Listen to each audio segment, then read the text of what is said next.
You have written a large amount of texts over the years. Is there an order to them? Well, they happen at specific times, so there's an order by virtue of appearance. But there was no plan for them. I mean, the books are put together by way of circumstance. People come asking me questions, just hearsay or something, and they hear that I know a little bit about this or that. And so they come to see if there's anything I can say to them to illuminate their paths in some way or other. I can't say that's what I do, but it's easy to have a discussion with somebody and hope for the best. And so after teaching for a period of time, that means having people come to me and let's say, spend time discussing topics. There came a time when the people said, well, we've been talking to you, but we would like to have something more concrete than just conversations to try and remember or take notes for themselves. I said, do you ever think of putting a book together? I said, not really, but you can put it together if you want. And so Friends at the very beginning put together the first book, back in around 1981 or 82, something like that. And that was the beginning of, let's say, what appears to be a teaching that represents, let's say, the evolution of my ideas, if there is such a thing. I don't know if they're evolving. They might be devolving right now. And so there we have it. Does the chronological output of your books... So they're not, in other words, I want to make it clear, they're not written by a writer or a journalist, a person who's interested in the hat of a writer or something like that. No, they're not written. They're written out of direct answers and interactions with people, and someone's there documenting. And on occasion I've written books, but basically in the same manner, taking notes, and I remember what people need to know about based upon my conversations with them. So I provided them with, say, a take on certain things based upon my experience, which may be valuable to some and useless to others. Are there some that are oriented more specifically to beginners and others more to advanced students? Well, in the beginning, the first book was really about beginners who were really trying to organize their own minds and their own path. And many of the people who came to me in the beginning were people who were either working on their master's degree or going forward into doctoral programs. And so they were thinkers, and they were academics, and they were intellectuals, and some of them were intuitive too. So all good people wanting to know more and know better so they can help their families, themselves, and others to whatever they learned that was valuable, to share with them. Did the language change over the years? Naturally. Different people came, during various times, and groups of people came during various times.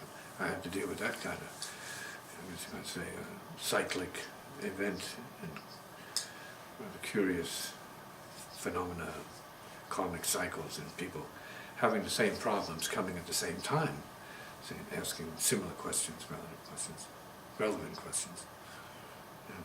Always beginning with blood and family. Always beginning with that. Mm-hmm. So I had to go through that, and I took enough questions from people, and they were good questions. And I was able to formulate teachings that were relevant to the first book on the topic, which is called The River of Blood. Is that a book that you think is more, should be read by more people, let's say an introductory text? It could be, depending on your interest and your direction in life, could be. This talks about two levels of family, blood family and social karma, culturing, education, early life, let's say, processes for children, behavioral, let's say, experiences that you learn from adults. You experience what adulthood is through your associations. And then you have to grow up yourself, dealing with certain biological changes, obviously, and psychological changes, which you learn from to a certain degree, and you share with others, you share with your friends, you share with your parents, and then in some cases you have to share with the professionals. And it's all part of the steps you have to take to, let's say, the spiritual path. So there's an educational factor there. It's got to come out of your experience. The spiritual path is very much like your early life path. You have to know for yourself. You have to do it to know it. You have to need some things, and then some things are going to happen that you don't need, that you don't believe you need. But they show up anyway to teach you, what you can be and what you don't need to be at the same time. Do you, And so all of these, in other words, there were parents that would come to me with their problems and issues.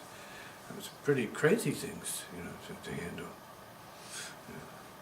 And this is part of human life, but it's also part of the spiritual life, to be dealing with a whole other level of peculiar issues that people have they don't have answers for. Spirits, dream phenomena, right? Mixed lifetimes. People don't know which lifetime they're in, or whose. All of these things come up. People who are very sensitive to that level of consciousness.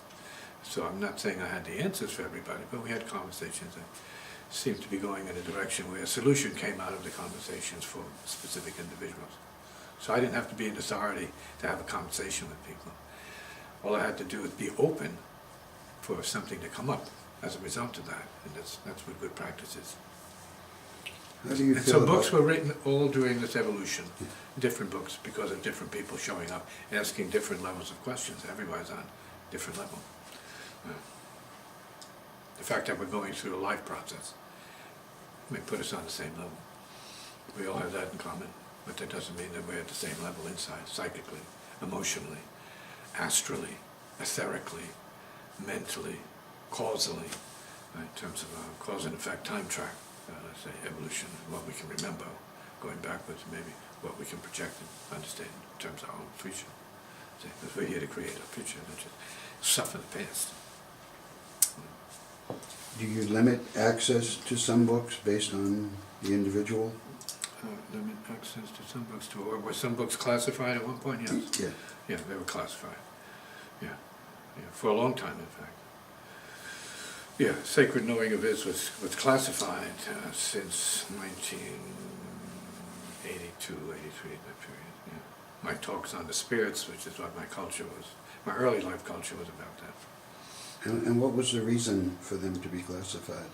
Well, at the beginning, besides being something I had to make sure I wrote carefully and clearly enough so that people would not become too confused, it took time. So I had to test these works that I had done over time, and I'd go back to them and make sure years later that they were still more or less useful, solid, and clear as possible. Not always in language, because I was writing things that were, at least in my case, not talked about in the same way that I had to talk about it relative to who came to me, rather than just having an idea that I was trying to share with the general world. No, this is about treatment, specific issues that were problems that people had.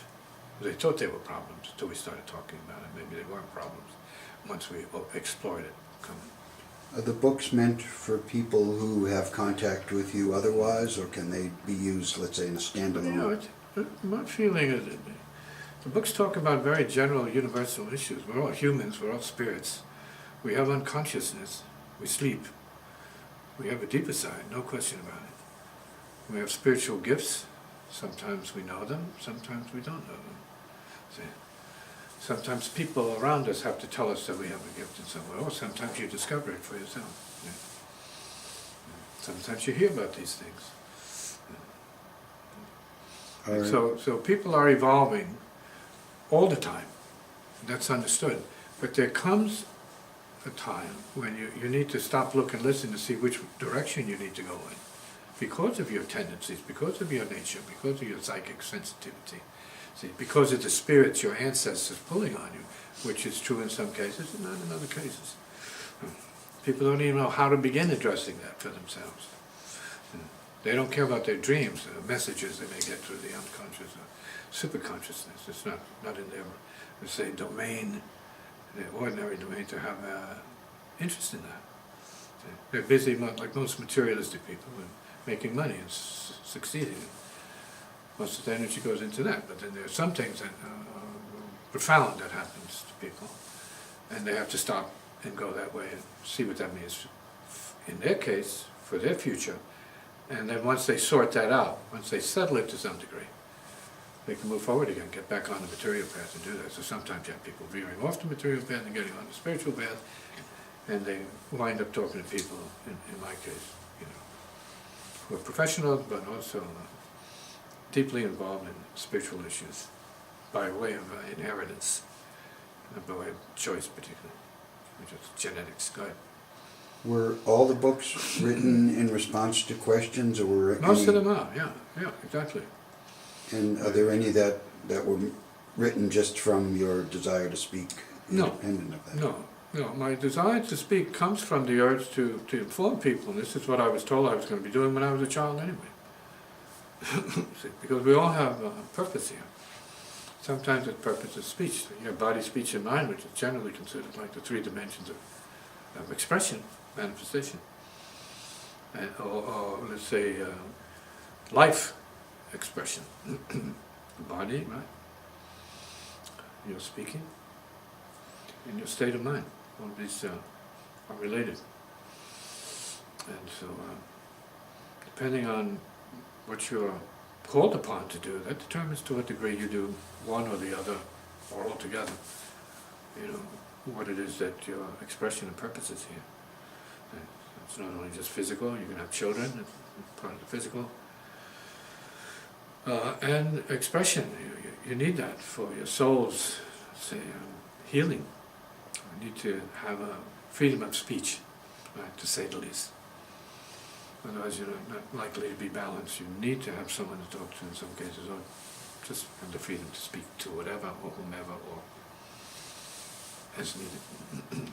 Then you have your mind that you need to make sure is working properly, that helps you to access information relative to your particular condition, your physical, your social conditions, your karmic, mechanical, say, life condition, if you want to call it. And then, but we have other dimensions that need to be addressed as well. You know, not just what you feel in your body, but what you feel in terms of your mind. See, so what you feel in terms of your spirit or soul, or what you hear in terms of your feel in terms of your ears, what you feel in terms of your eyes. And all the senses have super subtle dynamics to them that need to be addressed and given some expression to some degree. Yeah. So this requires some work, this requires some exchanging with people, this requires some contemplation.